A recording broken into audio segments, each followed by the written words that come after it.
guys, welcome to my channel. My name is Valentine Lister, and this is the weekly astrology and tarot forecast for Sunday, January 9th through Saturday, January 15th.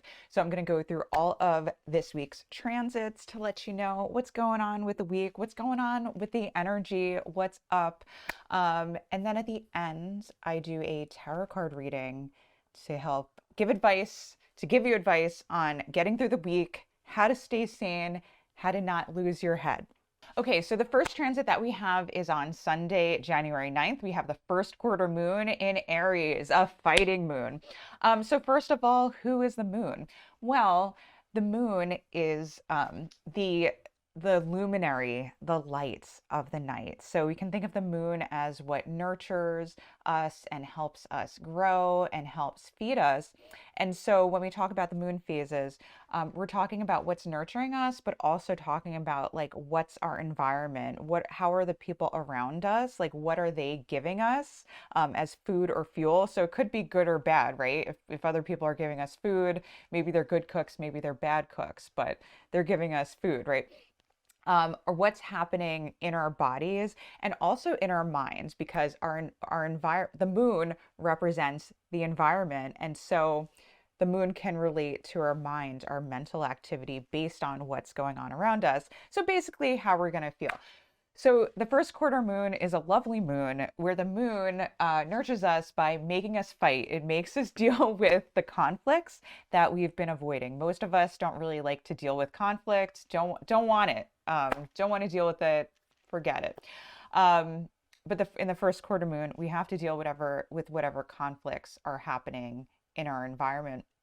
And we probably have some because the sun is near Pluto. So that means and with the Mercury with Saturn, basically there are some like serious difficult changes happening in our environment right now, most likely for you. So there's stuff we got to deal with. And so the moon is in Aries, and so that the moon would be hosted by Mars, and Mars is in Sagittarius, and it's making an exact trine, the perfect storm. So this is really cool because it means that in our environment, like however we want to assert ourselves and fight for ourselves based on what we believe is going to be well supported. We're going to be able to take action. And I think this week makes some breakthroughs. So what might you see around the first quarter moon? Well, what I'm thinking is that we're probably most likely going to be able to take inspired action to do what we want. So this might be impulsive, feel good, debaucherous. It's in the sign of Sagittarius. We also might take action or might see in our environment self-righteousness, like being strong-willed, being like, no, this is what I believed. This is what I feel inspired to do. This is what I think we should do. This is what I've learned about something, like we should do this, right? And just like steamrolling everybody else, because the moon in Aries likes to do that. I have natal moon in Aries, so in this phase, so I know all about it. Sorry to my loved ones for my spiciness at home. But hey, it gets things done. So also like the moon in Aries can be a very mama bear energy. So like nurturing people by saying like we need to do things this way or learn things this way, and I want you to be self-sufficient. I want you to be able to know how to do things. So it can be nurturing by kind of almost like, you can think of like a doomsday prepper kind of thing, like a family who prepares for the end of the world or a fight, right? Like they're like teaching their kids how to hunt, how to fight, how to like feed themselves, cook for themselves. So we may be pushed or maybe pushing other people to be self-sufficient and learn how to do things so that they'll be prepared for life. And it's kind of like a mama bear type energy. I don't teach my kids how to hunt. I don't know how to do that, but I do teach them how to do their laundry, how to, cook for themselves, things like that, because I want my kids to be prepared like for when they're older. So that type of energy. The nice thing about this first quarter moon is we'll have a lot of energy to take action. So the other way that this could show up for you, if it's not an actual like fight or conflict, is just having energy and motivation to get things done and to take care of things and to take action. And with that moon, with that Mars making an exact trine, Mars and Sagittarius making that exact trine to the moon, we're going to feel a lot of motivation and vital energy. So really feeling vital, fiery, like the body, like your body and your mind may have so much energy, and it may be easy for you to take action on something and to be able to do something you want to do. So it could also be like productive energy where you're like acting on inspiration and able to get things done. So that would be like a nice outcome from this first quarter moon. But from experience, first quarter moons tend to be a little spicy, and we tend to see some type of conflict around it, big or small. Okay, so the next transit that we have is for Monday, January 10th. We have the Sun sextile Neptune. So a little bit of dreamy energy to help you start off of the week. So this is a really harmonious aspect. Sextiles are of the nature of Venus, and Venus is the goddess of pleasure, love, sexuality, fertility. So fertility, interactions, and it does tend to be relational. Venus tends to be relational, getting what they want in relationships. So super harmonious. Um, and generally, I've found like these Sun sextile Neptune to generally be a pleasurable experience. So we have the sun, the light of our lives, that moves us forward. So that can speak to inspiration or the truth, or feeling like lit up by something, and that guides our actions. And basically, it can just basically talk about our actions in our lives, or it can talk about solar figures. So like a masculine figure, like a spouse or boss, leader, boyfriend, a mentor, somebody we look up to for guidance. And it can also speak to inspiration because Apollo, he liked to hang out with the muses. And like they rolled so many things from like philosophy to music to art to history. So being inspired in some way to take action and having that come into harmony with Neptune. So Neptune is the god of illusion, kind of like a psychedelic influence pulling us in. We can't really see too clearly. Neptune can sometimes be an angry god. He could rule earthquakes, like hurricanes, things like that. But he's also related to like beautiful imagery, like films or like stories or artwork, things that we look at that are so beautiful, or like I said, that psychedelic influence, or even dreams. Like if you fall asleep and you dream, like it could be something beautiful or scary or whatever imagery to pull us in, but it's not really like a true image. Generally, I don't find this to be super problematic, like with the Sun sextile Neptune. And I'm feeling like on that Monday, we just have this energy of like we need to make a breakthrough. We need to like break free from our environment because we have the moon conjunct Uranus, and like it's this beautiful exalted moon in Taurus. So generally, like just seeing like having this like beauty in our environment, or like this pleasurable experience of our environment, and being able to either break free and do something pleasurable, or just have this sense of relief or breakthrough, or like we can just breathe and that we're free because we do see like beauty and harmony in our environment. And sometimes this can be very little literal. So the last time the sun was sextile Neptune, um, I spent a lot of time near water. So Neptune also represents like the oceans, like the wateriness. So like literally that day, like me and my husband went to two different parks with our youngest, like with our little daughter, who's 3. Um, and my other girls were elsewhere. And like we went to one park near the beach, and we just kind of drove around, and like we thought we were going to do one thing, then ended up doing another. So it may be like kind of like plans that are like kind of like wishy-washy, or you try to do one thing, then you end up doing another, but it ends up being super inspiring. And so like we ended up also going to another park later near a river. And it was beautiful, but it what did also have that kind of like disillusionment flavor where like nobody else was there, it was just us, so it was kind of like dreamlike or kind of weird, like in that way. Like with Neptune influences, there's always some kind of shadow in the background. Because Neptune has this element sometimes of pulling you in, and there's like a darkness behind it too, which didn't, it's probably not going to be a big deal. And then later, my husband craved seafood. So pleasurable things, Venus can also be related to like the pleasure of food or eating. And this could be in a very practical way too, because we have that sun in practical Capricorn. Like in an earthy Capricorn. So I ended up making calamari in our fryer at home. It was my first time. I made the sauce with it. It came out so good. So you may see like this literal sense, like this like beautiful or pleasurable plans with water. Like it could be like taking a nice bath, or if you're somewhere near water, like spending time with the water. I would definitely recommend it. And then also there's a news story which is kind of dark, but I have a dark sense of humor, so I kind of thought this was funny. But on that day, the news came out that like there's a guy at Tesla, and he went through like discrimination in the workplace. And so like that was an awful thing, but he ended up getting 147 million or something out of like a lawsuit and a settlement. So something that was like dark, and even like this poisonous environment, which can be Neptune, like something that draws you in, you think it's going to be great, you go to Tesla, then you get drawn in, and then like it ends up not being what you want it to be, but having it be like harmonious in some way to your life path. So that guy got pulled into like this awful environment, this disillusionment, but then he gets $147 million.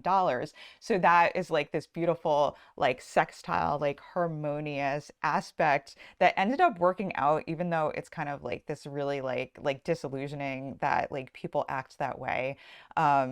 So, like, you may experience that kind of element too, where it's like, this isn't so great, but something really like pleasurable or wonderful or fortunate can come out of it in a very physical, practical sense of having like some kind of physical resource come to you, like money or a gift or items that you need. Um, and like have that work out in a very like physical and literal sense. Okay, the next transit that we have is on Tuesday, January 11th. We have Mars squaring Neptune. So lots of like Neptune energy. So, Neptune's the god of the sea. He is a god of, like I said, of disillusionment sometimes, or illusions, beautiful, bad, good or bad. I talked about that a little yesterday. Um, and so we have Mars in a conflict with Neptune, like this like friction type energy, which can create conflict, but it can also be like productive in a certain way. Um, so we have Mars, like fiery Mars in Sagittarius, super inspired, super like unifying, like bringing things together, can be optimistic and taking action in something meaningful or in a way that can bring things together, like even like causing strife and sometimes in a way that like ends up bringing people together and unifying them. And Mars is that god of action and war and productiveness. People didn't like him, because also even Mars is related to work, and who really likes work? But if you're a Mars type person, you like work. If you like work, you probably have a good Mars placement. So he's in a conflict with that god Neptune, who's the god of the sea, god of illusion. And so I'm seeing this as like possibly like taking action in a way that helps you to break away or break free, because we have that beautiful moon in Taurus conjunct Uranus, which helps us to break free in our environment in some way. So this may have this energy of like feeling independent, like I'm gonna do what I want to do. like, and I don't care what you think, I'm gonna break free and break away from you. So it could be doing something spontaneous and fun with friends, like, with your partner or whatever, like screw you, I'm going out, kind of like breaking free and doing something fun and inspiring, like that type of deal. Or even with your partner or spouse, it could be um like let's not do the same old thing. I want to like do something that's like fun and making a change. Could be doing something inspiring, like could have a positive aspect to it. Could have to do with your spiritual practice, taking action in some way, um, where like you get pulled into doing something that looks beautiful or cool, like with your spiritual practice, and or getting more deeply involved and pulled into the beauty of your spiritual practice. But and it could be debaucherous too. It could be like, let's go out and drink, let's go out and have a good time and party, because it's that Neptune influence, and Neptune can be related to like drinking and water, all of those things. But you should be careful though with taking action with a Neptune influence, like, with that aspect. Um, Nothing major, but just because like you might be acting on some illusion or disillusionment. So, it could be like, let's go like do this thing, and then it doesn't turn out to be like, it's not like what you thought it would be. Um, or like buying something, you know, or like going on a trip and it doesn't, like buying something and it didn't work out, or going on a trip and it's not as good, or you get lost on that trip in some way. It's kind of confusing where you're going. And taking action with Neptune sometimes can relate to like being scammed in some way. So be careful, on YouTube, sometimes in the comments, people leave comments that it's not like legitimate, like not a legitimate business. So like things along those lines. Like just because like Mars and Sagittarius can be super optimistic, but and so there can be also this action that can be a little bit naive and not seeing things as clearly. And so it can also be like situations like very literally, like when it has to do with Neptune, I like end up seeing this a lot, like taking action with, like I said, what was mentioned yesterday, with water in some way, like where water is involved. Like it could even be like I've had days with Neptune where I'm like spilling water all over the place. Like, so sometimes, like with a destructive Mars and that Mars aspect, it could be like you have like flooding or spilling, um, or like something disruptive with water as well. Okay, so the last transit that we have is on Saturday, January 15th. We have Mercury going retrograde in Aquarius. So this is really interesting because we have like that retrograde is happening where it's trining Uranus exactly. So this is making me think that with this Mercury retrograde, it's actually going to help us with breaking through with like our ideas. Like a lot of times with Aquarius, it's like we have a way of thinking where we're thinking like we have ideas about how the world can be, but we don't necessarily like have the tools in our world yet to like really ground it and to see it through. And I'm thinking that like this retrograde is going to help us with um, like making a breakthrough in these plans or ideas, like for what we think that we should bring forward, or what we've been working on or kind of marinating on in our thoughts. Things where we want to implement them like in our routine, or just like in our community or our society in some way to help it get better. And so we may like find a breakthrough in being able to like practically implement these ideas, or come up for an idea, like I said, we've had for a long time. But the interesting thing is, my thought is that we're going to be helped with this retrograde by not taking action, by slowing down and like taking some time off to reflect on our plans. Um, that's actually going to help us figure out what we should do. So with Mercury retrogrades, so just like there's a couple things like you need to know, right? For like, the next couple of weeks. So this retrograde is going to happen, excuse me, that's until February 3rd. So this retrograde is going to be happening for the next couple weeks until February 3rd. And it's actually going to make a backtrack into Capricorn. So that's why I'm thinking that this is going to also, this retrograde is going to help us with both our ideas of what we think we should be and actually like practically grounding them, where we actually like follow through and do something about them.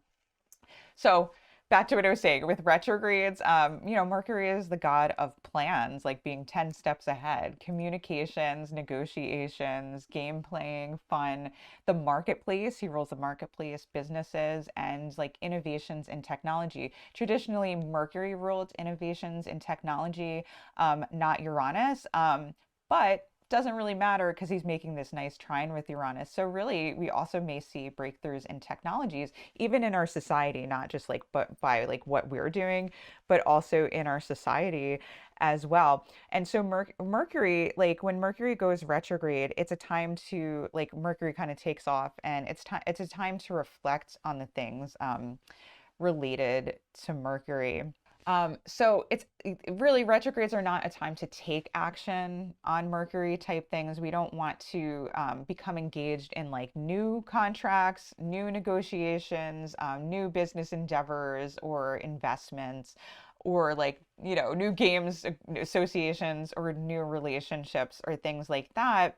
Um, it's not the worst thing if you started out, but the problem that can come up is that um, inevitably during this retrograde, you end up reflecting on things and adjusting things on how you want to like make a game plan or plan things out, negotiating things. Usually, like you figure out something or you find something that's lost, usually with retrogrades.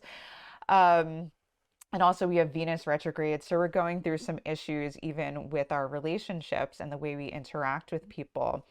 Um, so it's not a time to take action on any of those things like negotiations or signing contracts, like all of those things, but it is time to reflect on them. And in this reflection, like taking time off, being still, um, not acting on your plans, is going to be like the most productive thing you can do. So we're going to see like that. I feel like it's like a mindfulness or like Buddhist principle, even a yogic principle, like the yin, like I'm thinking yin yoga, where um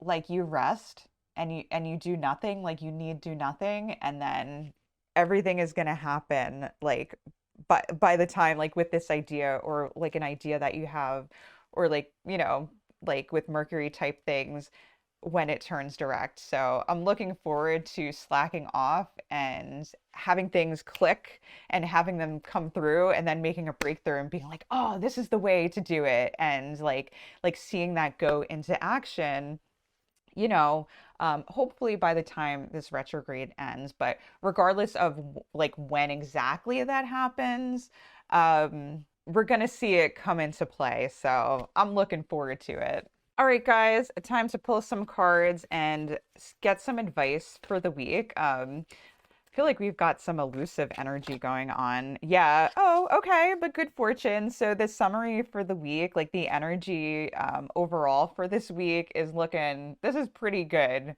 We have the Nine of Cups, which is traditionally known as the Wish card.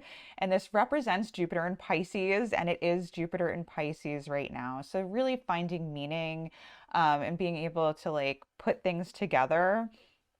Um, yeah, and seeing hope and the light in our situations. I'm really like this, getting from this card this like bright illumination of like just seeing our hope and our vision. Like this week is just like basically the message I'm getting is that it's full of light and hope and good fortune coming forward. So um yeah, this is going to be a feel good week. And generally with Jupiter, we feel meaning, we feel connectedness, we feel connected to friends. Um, and also like this feeling of like usually like empathy for other people. Like it's okay to cry and we all understand and we're all there like supporting each other, helping us get through. But just really like, yeah, oh yeah, okay, definitely a good week. So the advice for the week is the Wheel of Fortune, also another Jupiter card. Okay, so this is a feel good week overall. Um, and so this card is coming out reversed, and so sometimes that can mean so let's see what I'm getting. We may have mishaps, like it's just kind of like this desire energy pulling us in. Um, like this energy of we're going to be following our desires, and there may be mishaps, misfortunes, like things not going smoothly, but we're not going to notice because anything bad that happens is going to be turned around and turned into something that worked out better. Like you can't keep a Jupiter down, like you can't keep Jupiter energy down or a Jupiter person down, or Jupiter, like that Jupiter and Pisces energy. Even if things turn out bad, Jupiter is always the energy where it's like even if this is bad, it turns out to be the best, and like we just have to look for it. We just have to see the hope in the situation. Like if something doesn't work out, that means something better is coming along. And so that's the advice for this week. If something's not working out, if something's not coming through, if you have a mishap or misfortune, something better, even better, is coming along after that. And you're going to be so glad that conflict or like that mishap or like that mistake happened. You're going to be like super excited because it's going to turn into gold. It's going to turn into something good and something even better. So, wow, I'm looking forward to this. I can use a Jupiter week. We've had a lot of like Saturn energy. So, oh, wow. Okay. So this is like best week ever. Okay, so the outcome of this week, we have the Four of Wands. I love this card. This is a very celebratory card. It's always like beautiful energy, beautiful day, like when this card comes out, and really just feeling immersed in life, like taking some risks, taking taking some action like in a celebratory life. Like we're gonna feel like the outcome by the end of this week, we're gonna just feel really good about life and feel like celebrating and yeah, like we're gonna feel like smiling, taking it easy. Like we're gonna really be by the end of this week, we're gonna feel like we're living life to the fullest. Like we really lived life to the fullest and really being immersed and present in our lives. Like, oh man, this is like super awesome energy. So I just had this judgment card pull like come out. So generally I'm looking to like mind, body, and spirit to see like what we can do to support ourselves. But I don't really think we're gonna need to do much to support ourselves because um we got some feel good energy, and it's very like fiery energy. I'm definitely feeling coming on because we have a lot of wands cards. So for our minds, yes, okay, so we have the judgment card coming up, right? And with the judgment card, and a reminder, I'm going to take a picture of all these cards after so you can see them. With the judgment card, like in our minds, we're gonna have something come to light that we didn't see before. So finding things that we haven't seen before. We have that like retrograde coming by the end, but like having things come to light and like having justice to them and really feeling revived. I'm like seeing like these dead people, the zombies on the bottom, like coming to life. So really like um feeling more vibrant and alive, but like in our minds feeling like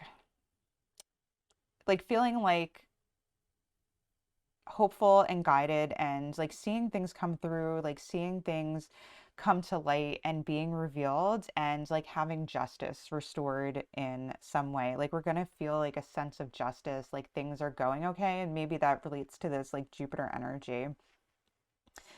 Really fertile week too as well. For like creativity, what we want to do, but really for our emotions too. Although I don't know if we really want to, like, it's more of like a feisty, like fiery emotion, just really feeling more like vitality. And then in our body, this is interesting. We have the Six of Cups, or not Six of Cups, Six of Wands, uh, Put this over here. Six of Wands reversed.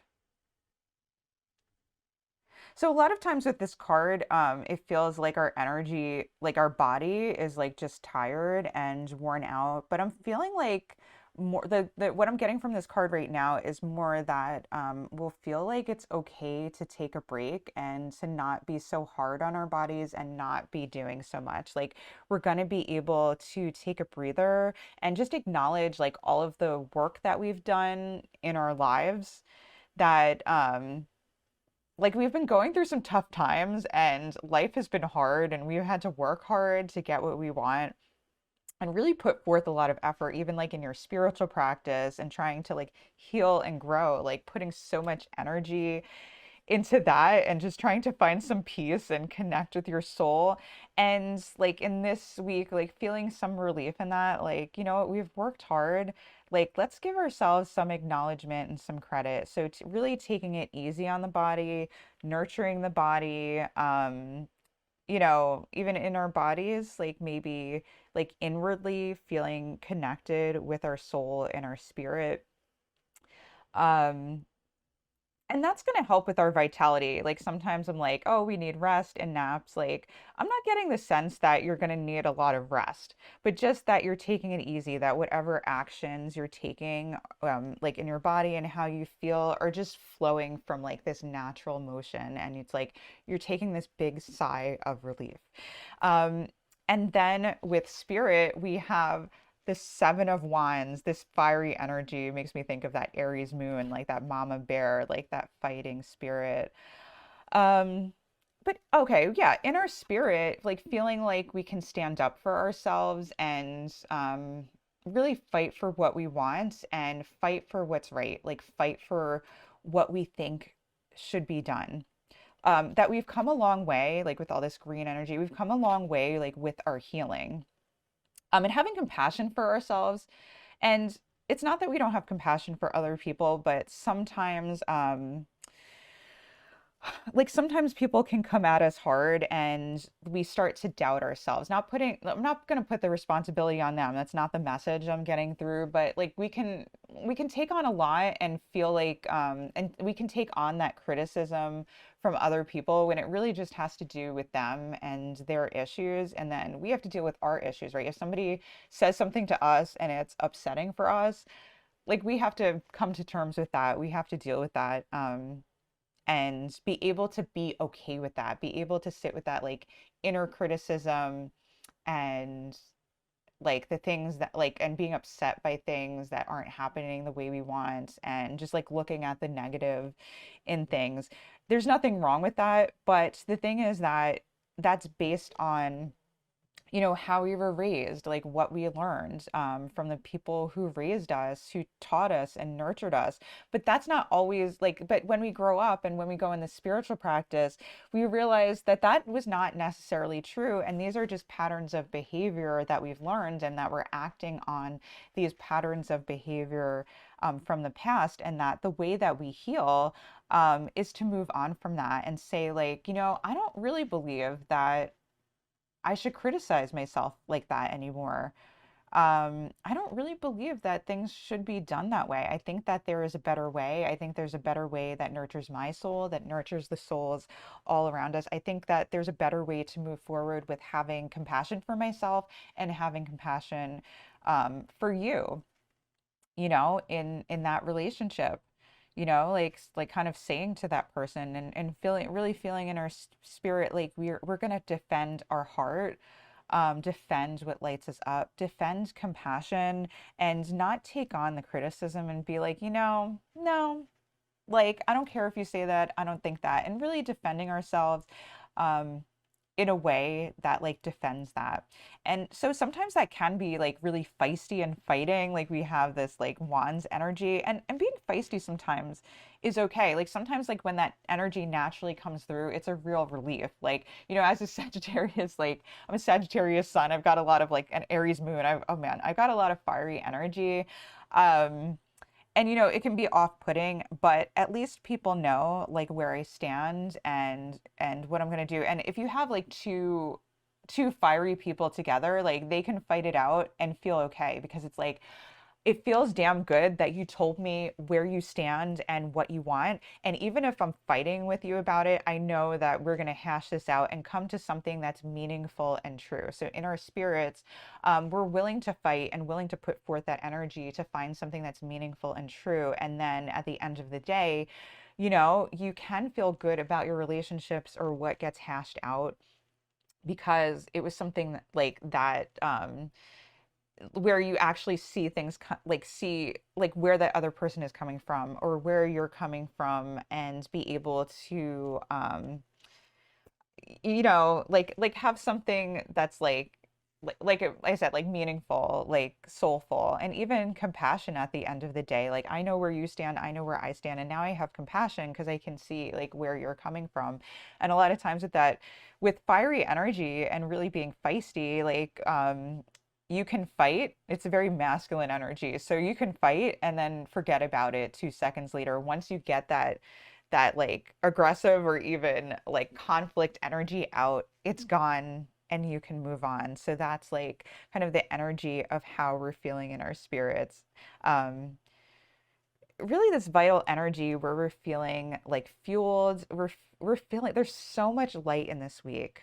Like so much just feeling lit up and alive. Um, and really feeling like this huge amount of healing and like growth come through. Like we're gonna have this is gonna be a great week where we're gonna feel like just so good, like so nurtured. Um, like even if there's conflict that comes up, we're gonna be able to just like power through that and just be spicy and alive and like a little bit feisty. And this is a week where we're really gonna embrace our life and all of the everything that comes through. We're gonna embrace it and make the most of it. And damn, I've been waiting for a week like this. Like I wasn't sure, like that's why I like to do the readings, because I wasn't sure like necessarily like looking through the transits with the week, especially with that first quarter moon, and we have that Aries energy. But again, even with that first quarter moon, it's very well supported with this like jovial, optimistic Mars and Sagittarius. So again, can be feisty, but we're feeling well supported. So enjoy your week. It's gonna be a good one. All right. So I'm gonna turn the camera over to the cards and so you can reflect on them, and then yeah. All right. Here are the cards as promised for the week.